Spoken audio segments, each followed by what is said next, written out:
ابو ذر کے اندر سختی بڑی تھی، دشمن کو اتنا سا بھی برداشت نہیں کرتا تھا ابو ذر۔ حضرت ابو ذر نے کہا میں نے 1 مہینہ مکہ میں تیرے بڑے دشمن دیکھے، بڑے تیرے دشمن دیکھے، میں قبیلہ مسلمان کر لوں گا، سارا خاندان مسلمان کر لوں گا، اتنی اجازت دے ایک بار مکے کے چوک میں کھڑا ہو کے کہوں کہ محمد اللہ کا رسول ہے، مجھے مکے کے چوک میں کہنے دے، مجھے مکہ کے چوک میں کہنے دے۔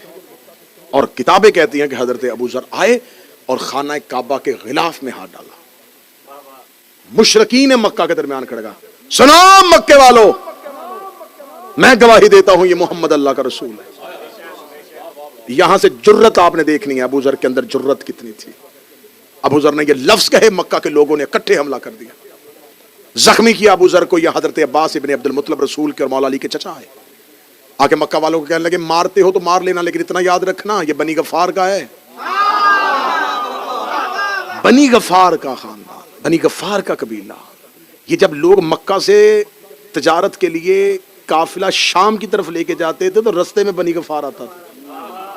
اس نے سوچ کے حملہ کرنا، مارنا تو مار لینا، قافلے تم نے وہیں سے گزارنے، فوراً چھوڑ دیا۔ پھر حضرت ابو ذر کے لیے رسالت مام نے کہا ابو ذر اب چلا جا۔ ایک رسول نے ایک خفیہ ایک سیکرٹ طریقے سے ابو ذر کو ایک پیغام دیا، ابو ذر اب تم مکے میں نہیں رہے گا، اب تیری میری ملاقات کھجوروں والے شہر میں ہوگی،